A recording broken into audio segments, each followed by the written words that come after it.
5 अगस्त 2019 एक ऐसी तारीख जो हमेशा के लिए इंडियन हिस्ट्री में लिख दी गई थी। सुबह सुबह हर न्यूज चैनल पर एक ही हेडलाइन थी, आर्टिकल 370 हटा दिया गया। एक ऐसा स्टेप जो एक तरफ देश के लिए विक्ट्री माना गया और दूसरी तरफ डेमोक्रेसी का मर्डर। आधी रात में प्राइम मिनिस्टर प्रेसिडेंट होश पहुंचते हैं। 4 अगस्त को सभी कश्मीर के पॉलिटिकल लीडर अपने अपने घरों में बंद कर दिए जाते हैं और फिर रातों रात आर्टिकल 370 हटा दिया जाता है। लेकिन आर्टिकल 370 था क्या और ये कहां से आया, और सबसे बड़ा सवाल, इसे हटाने के पीछे सरकार ने कौन सी चालें चली। आइए जानते हैं इस वीडियो में। जब भी जम्मू कश्मीर की बात होती है तो आर्टिकल 370 35A की बात जरूर होती है और सब जानते हैं कि इनको हटा दिया गया है। इन आर्टिकल को बहुत ही यूनिक वजह से लाया गया था। इसको समझने के लिए थोड़ा पीछे चलते हैं। देखो, देश आजाद होने से पहले इंडिया का मैप कुछ ऐसा दिखता था और इस पूरे एरिया में ब्रिटिश 2 तरीके से राज करते थे। आपको मैप पर 2 कलर दिख रहे होंगे, येलो और पिंक। और जो ये येलो कलर है, यहाँ ब्रिटिश का राज था, जिसे ब्रिटिश इंडिया कहा जाता है। जो स्टेट आप पिंक कलर्स में देख रहे हैं, वहाँ ब्रिटिश वहाँ के राज्यों के साथ मिलकर राज करते थे। इनको प्रिंसली स्टेट कहा जाता था, जिसमें जम्मू कश्मीर, हैदराबाद, जोधपुर, ये सब प्रिंसली स्टेट थी। देखिए, जब ब्रिटिश का इंडिया से जाने का टाइम आया तो ब्रिटिश गवर्नमेंट 2 जून 1947 को एक लुईस माउंटबेटन प्लान लेकर आता है, जिसमें यह था कि ब्रिटिश इंडिया को 2 हिस्सों में बांटा जाएगा, यानी रिलीजन डेमोग्राफी से, जहां हिंदू होंगे वहां हिंदू और जहां मुस्लिम होंगे वहां मुस्लिम। तो इनको 2 देशों में बांट दिया जाए। और ये जो प्लान था, इसमें सिर्फ ब्रिटिश इंडिया को बांटा जाएगा। ये जो प्रिंसली स्टेट थी, ये इसमें नहीं थी। इस प्लान में लिखा गया था कि जो ये प्रिंसली स्टेट है, इनकी मर्जी है, ये अगर इंडिया के साथ रहना चाहे तो इंडिया के साथ, अगर पाकिस्तान के साथ जाना चाहे तो पाकिस्तान के साथ, और अगर ये इंडिपेंडेंट भी रहना चाहे तो रह सकती है। तो उस वक्त पॉपुलेशन वाइज एरिया बांटा गया। ये जो आप ग्रीन कलर्स में मैप देख रहे हो, यहाँ मुस्लिम पॉपुलेशन ज्यादा थी। ये प्लान 18 जून 1947 को लागू हो जाता है, जिसमें बंगाल के 2 हिस्से होते हैं, ईस्ट बंगाल, वेस्ट बंगाल। जो ईस्ट बंगाल था वो पाकिस्तान के पास, फिर पंजाब, जिसमें वेस्ट पंजाब पाकिस्तान हो जाता है, और फिर सिंध, और ये जो पूरा बलोचिस्तान है, ये पूरा पाकिस्तान के पास गया। बाकी जो ब्रिटिश इंडिया का पार्ट था वो सारा इंडिया के पास गया। इसके बाद 14 अगस्त को पाकिस्तान आजाद हुआ और फिर 15 अगस्त को हिंदुस्तान आजाद हुआ। ये जितनी भी प्रिंसली स्टेट थी, ये कुछ 537 स्टेट थी, जो छोटी भी थी और बड़ी भी थी। इन सब का मैप साफ हो गया था, सिर्फ 3 को छोड़ के, जम्मू कश्मीर, जिनागढ़, हैदराबाद। और इसके पीछे रीजन था कि हैदराबाद और जिनागढ़ में राजा मुस्लिम था और वहाँ की पॉपुलेशन हिंदू थी, और वहीं जम्मू कश्मीर में जो राजा था वो हिंदू था और वहाँ की पॉपुलेशन मुस्लिम थी। और इन तीनों स्टेट को अपनी तरफ करने में इंडिया पाकिस्तान की बहस चालू होगी। जिनागढ़ का जो नवाब था, महावत खान रसूल खान जी, इनके स्टेट के अंदर जो दीवान होता है वो शाह नवाज भुट्टो, इसको बनाया गया था, और ये पाकिस्तान कराची से था। राजा के साथ ये जो दीवान था, ये दोनों चाहते थे कि ये जो एरिया है ये पाकिस्तान के अंडर जाए, मतलब वो सीधा पाकिस्तान के साथ जाना चाहते थे। इसी पार्टिकुलर टाइम में जम्मू और कश्मीर, हैदराबाद में भी डिस्कशन चल रहे थे। इसकी बात आगे करते हैं। पहले जूनागढ़ के बारे में बात करते हैं। ये बात जब सरदार वल्लभ भाई पटेल को पता चली, ये बहुत गुस्सा हो जाते हैं कि एक तरफ ये तुमने क्या पार्टीशन करवा दी कि हिंदू मुस्लिम साथ में नहीं रह सकते, और दूसरी तरफ जो हिंदू पॉपुलेशन वाले स्टेट हैं वो आप अपने में मिला रहे हो। और वहीं मोहम्मद जिन्ना का कहना था कि जम्मू कश्मीर में मुस्लिम पॉपुलेशन ज्यादा है, कि हमें मिलना चाहिए। और फिर इधर से कहा जाता था इंडिया तो सेकुलर कंट्री है, यहाँ हर मजहब के लोग रह सकते हैं। और यही बहस चल रही थी। होता यह है कि जूनागढ़ के अंडर जो 2 रियासतें थी, मंगरोल और बाबरीवाल, इनके जो राजा थे वो इंडिया के साथ मिल के और पेपर भी साइन कर लिए। इसके बाद इंडिया ने आर्मी भेज के जूनागढ़ को चारों तरफ से घेर लिया, और ये सारी चीजें देख के जो निजाम था वो डर गया और वो पाकिस्तान भाग जाता है। बाद में ये डिसाइड हुआ कि जूनागढ़ का क्या होना है और वो वहाँ के लोग करेंगे। फिर 20 फरवरी 1948 को प्लेबसाइट होता है और रिजल्ट में 99 वोट इंडिया के फेवर में आते हैं, और इस तरह जूनागढ़ इंडिया का पार्ट बन जाता है। अब बात करते हैं हैदराबाद की। यहाँ जो पॉपुलेशन थी वो ज्यादातर हिंदू थी और राजा था जो वो मुस्लिम था, और उस्मान अली खान का मन था कि वो इंडिपेंडेंट रहें और जब मदद की जरूरत पड़े तो वो पाकिस्तान से मिले। लेकिन अगर आप हैदराबाद को देखोगे तो ये इंडिया के बीचों बीच आता है। ऐसा तो हो नहीं सकता कि इंडिया के बीचों बीच एक पाकिस्तान बना दिया जाए। और बाद में जो वहाँ के राजा थे वो साइन करके इंडिया के साथ आ जाते हैं, ये भी इंडिया का पार्ट बन जाता है। और अब आते हैं जम्मू कश्मीर पर, जहाँ पर आर्टिकल 370 35A की कहानी शुरू होती है। जम्मू कश्मीर में जो पॉपुलेशन थी 77% वो मुस्लिम थी, और जम्मू कश्मीर में जो राजा था वो हिंदू था। और यहाँ जब भी राजा चेंज होता तो टाइम टू टाइम जनता के बीच भेदभाव किया जाता। जब मुसलमान राजा आता तो वो हिंदुओं को दबा के रखता, और जब हिंदू राजा आता तो वो मुसलमानों को दबा के रखता। और उस वक्त जम्मू कश्मीर के राजा थे राजा हरि सिंह। इन पर एलिगेशन लगे थे कि ये हिंदुओं को जॉब में ज्यादा प्रायोरिटी देते हैं। और इन सारी चीजों को लेकर जम्मू कश्मीर में टाइम टू टाइम प्रोटेस्ट होते रहते थे। और सबसे बड़ा प्रोटेस्ट होता है 1931 को। शेख अब्दुल्ला, जो फारूक अब्दुल्ला के फादर थे, ये राजा के खिलाफ आवाज उठाने लगते हैं, राजा को हटाओ, डेमोक्रेसी लाओ। इसी टाइम में इनकी एक पार्टी बनी थी जम्मू कश्मीर मुस्लिम कॉन्फ्रेंस नाम से, जिसको सेकुलर दिखाना था। बाद में इसका नाम चेंज करके जम्मू कश्मीर नेशनल कॉन्फ्रेंस रख दिया गया, यानी JKNC, और ये पार्टी अभी भी है। और इस टाइम में इंडिया में Jawaharlal Nehru quit India movement चला रहे थे, इंडिया में डेमोक्रेसी आए। सेम टाइम में शेख अब्दुल्ला क्विट कश्मीर मूवमेंट चला रहे थे, और इन्हीं वजह से शेख अब्दुल्ला और जवाहरलाल नेहरू की अच्छी दोस्ती हो जाती है। और ये जो सारी बातें हो रही थी, ये राजा हरि सिंह को पता थी।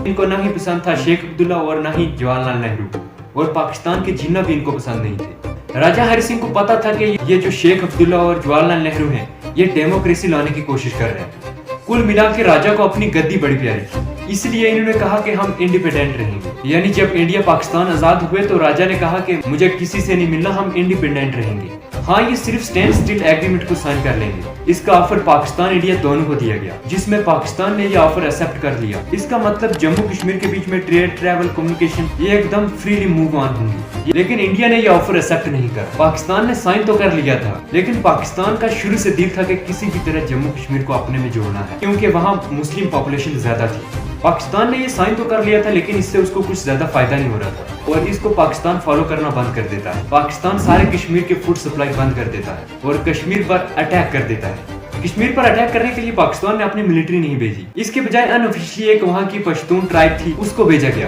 ताकि पाकिस्तान के ऊपर इल्जाम ना आए। पाकिस्तान ने ये अटैक करना शुरू किया और ये कुछ ही दिन में यहाँ से यहाँ तक पहुँच जाते हैं। मतलब कश्मीर में यहाँ पर पहुँच के बहुत ही ज्यादा मार काट मचाते हैं, क्या हिंदू क्या मुस्लिम, किसी को भी नहीं छोड़ा। इसके बाद ये राजा हरि सिंह के एरिया में घुसने वाले थे। राजा को ये समझ आ गया था कि कश्मीर भी इसके हाथ से जाएगी और इसकी जान भी। ये तुरंत इंडिया की तरफ मुंह करते हैं और उनसे मदद मांगते हैं।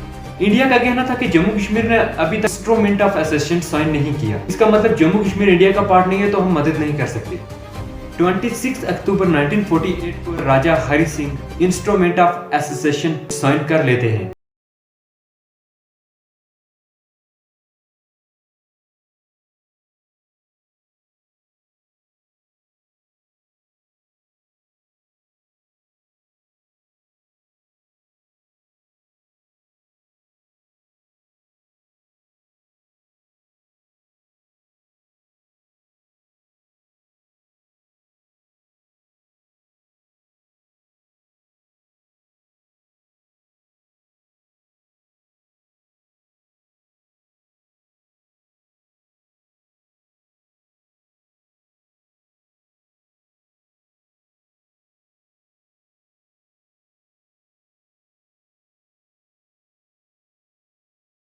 शेख अब्दुल्ला की जवाहरलाल नेहरू से अच्छी दोस्ती थी।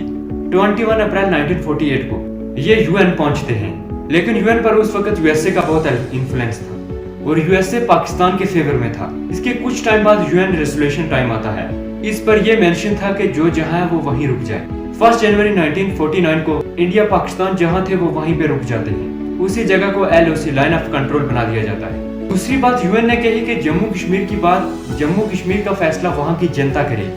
तब तक ये था कि जम्मू कश्मीर चलेगा कैसे, इसको लेकर मल्टीपल डिस्कशन स्टार्ट हो गए इंडिया और जम्मू कश्मीर के बीच में। तब ये टेम्परेरी प्रोविजन बना देते हैं ताकि जम्मू कश्मीर की प्रोग्रेस रुक ना जाए। उस वक्त इंडिया नया आजाद हुआ था, तो इंडिया में कॉन्स्टिट्यूशन बन रहा था। इंडिया की जो कॉन्स्टिट्यूएंट असेंबली थी, इसमें 299 मेंबर थे। डॉक्टर भीमराव अंबेडकर इसको चला रहे थे। इसमें जम्मू कश्मीर के लोगों को भी ऐड किया गया। उस वक्त जम्मू कश्मीर की कोई अपनी कॉन्स्टिट्यूएंट असेंबली नहीं थी। अगर आप देखोगे तो जो इंस्ट्रूमेंट ऑफ एसेशन है, इसमें लिखा गया था कि किसी भी कीमत में इंडिया का कोई भी कॉन्स्टिट्यूशन जम्मू कश्मीर पर लागू नहीं होगा, सिर्फ डिफेंस, फॉरेन अफेयर और कम्युनिकेशन। इस बात का सोल्यूशन निकालने के लिए इसमें जो पॉइंट मेंशन है कि कुछ ऐसा सोल्यूशन लिख ले कि इंडिया के प्रोविजन भी जम्मू कश्मीर में लागू हो जाए। इसका सोल्यूशन गोपाल स्वामी अयंगर निकालते हैं। इन्होंने एक टेम्परेरी प्रोविजन बनाया, आर्टिकल 370। अब क्वेश्चन ये है कि आर्टिकल 370 में था क्या? तो पहली चीज आर्टिकल 370 में ये थी, इंडियन कॉन्स्टिट्यूशन के सिर्फ 2 आर्टिकल लागू होंगे, आर्टिकल 1 और आर्टिकल 370। इन दोनों के अलावा जम्मू कश्मीर पर कोई भी आर्टिकल लागू नहीं होता। आर्टिकल 1 में यह था कि Jammu Kashmir is a integral part of India, article 370 में यह था कि इंडिया के पार्लियामेंट इंडिया के लिए कुछ भी ला बना सकते हैं, लेकिन इंडिया का पार्लियामेंट जम्मू कश्मीर के लिए ला नहीं बना सकता। इंडिया का पार्लियामेंट जम्मू कश्मीर पर सिर्फ 3 रूल बना सकता है। इसके बाद अगर इंडिया चाहे तो जम्मू कश्मीर पर रूल बना सकता है, वो वहाँ की गवर्नमेंट से परमिशन ले ले। तो कहने का मतलब कि जम्मू कश्मीर की गवर्नमेंट ही डिसाइड करके कौन से ला यहाँ लाना और कौन सा रूल यहाँ लाना है। इसके बाद पंडित जवाहरलाल नेहरू और शेख अब्दुल्ला में प्रोविजन स्टार्ट हुई। तब शेख अब्दुल्ला ने अपनी कुछ डिमांड रखी कि कश्मीर का अपना झंडा होगा, उसका खुद का पीएम होगा, जिसका नाम उन्होंने सदर रियासत दिया था, और जम्मू कश्मीर में एक स्टेट सब्जेक्ट ला था। अब क्वेश्चन ये है कि 1927 सब्जेक्ट ला क्या है? इसको राजा हरि सिंह लेकर आए थे। इसका सीधा मतलब है कि बाहर से आया हुआ आदमी कोई भी यहाँ पर जमीन नहीं खरीद सकता था, गवर्नमेंट जॉब नहीं कर सकता था, और गवर्नमेंट जॉब भी जम्मू कश्मीर में सिर्फ उन्हीं को मिलेगी जम्मू कश्मीर में परमानेंट रहते हैं।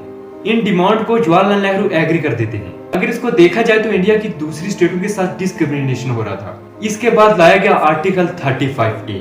इसका मतलब अब इंडिया के लोग जम्मू कश्मीर में जमीन खरीद सकते हैं। वहाँ इससे जम्मू कश्मीर में भी लोग खुश हो गए कि बाहर से लोग आएंगे और यहाँ की जमीनें खरीदेंगे तो उनका प्राइस बढ़ जाएगा और यहाँ की डेमोग्राफी भी चेंज हो जाएगी। अब बात करते हैं कि आर्टिकल 370 हटाया कैसे गया। बीजेपी जो एक पॉलिटिकल पार्टी है, उस वक्त बहुत तेजी से ऊपर आ रही थी। बीजेपी के लीडर आर्टिकल 370 के खिलाफ थे। इन्होंने ये तक कहा था कि अगर हमारी सरकार बनेगी तो हम आर्टिकल 370 हटाएंगे। हो ये रहा था कि जम्मू कश्मीर में बीजेपी इलेक्शन तो लड़ रही थी, लेकिन उतनी सीट नहीं ला रही थी। फिर 25 नवंबर 2014 से 20 दिसंबर 2014 तक जम्मू कश्मीर में इलेक्शन होते हैं, और उस बार जब रिजल्ट आता है तो हर कोई शौक था। बीजेपी को 25 सीटें मिली थी और पीडीपी को 28 सीटें। पीडीपी को जम्मू कश्मीर में सरकार बनाने में दिक्कत हो रही थी बिना बीजेपी सपोर्ट के। इसके बाद बीजेपी पीडीपी से मिलकर सरकार बना लेती है। महबूबा मुफ्ती ने जो भी डिमांड रखी वो बीजेपी ने पूरी करी। महबूबा मुफ्ती अपने आप को बहुत ज्यादा चालाक समझ रही थी, और इससे भी ज्यादा चालाक बीजेपी निकली। 19 जून 2018 को अचानक से बीजेपी अपना सपोर्ट वापस ले लेता है पीडीपी से। सपोर्ट वापस लेने से मतलब इसका मतलब जम्मू कश्मीर में अब कोई भी गवर्नमेंट नहीं थी, तो अब जम्मू कश्मीर चलेगा कैसे? तो इसका हल भी लिखा गया था कि अगर जम्मू कश्मीर में सरकार नहीं बनती या यहाँ सरकार टूट जाती है, फिर वहाँ गवर्नर स्टेट चलाएगा। इसके बाद 23 अगस्त 2018 को सत्यपाल मलिक को गवर्नर बना के भेज दिया जाता है। इसके बाद बीजेपी को बिल्कुल भी मन नहीं था गवर्नमेंट बनाने का जम्मू कश्मीर में। पीडीपी, कांग्रेस और जम्मू कश्मीर की जेकेएमसी ने वहाँ पर सरकार बनाने की कोशिश करी, लेकिन वो नहीं बना पाए। जब 6 महीने कंप्लीट हुए तो तब प्रेसिडेंट रूल लगेगा, मतलब गवर्नर के हाथ में बहुत ज्यादा पावर आएगी।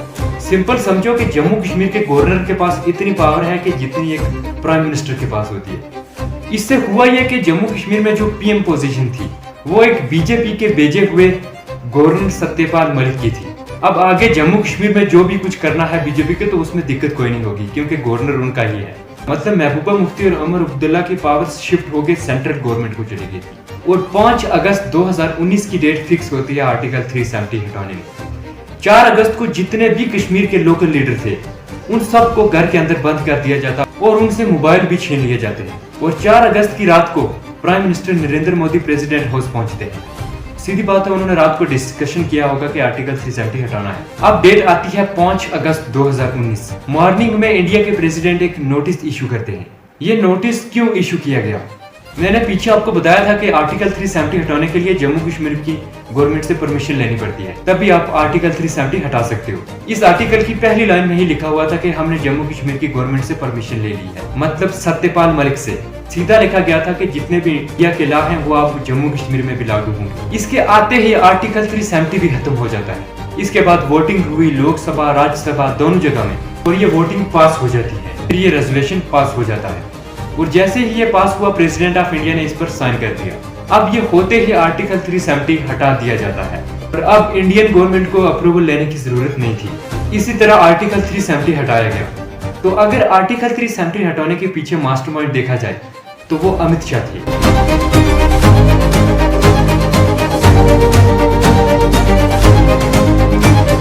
तो आज की वीडियो में इतना ही था। अगर वीडियो आपको थोड़ी सी भी इंफॉर्मेटिव लगी हो तो वीडियो को लाइक और चैनल को सब्सक्राइब कर दें। मिलते हैं आपसे अगली वीडियो में। शुक्रिया।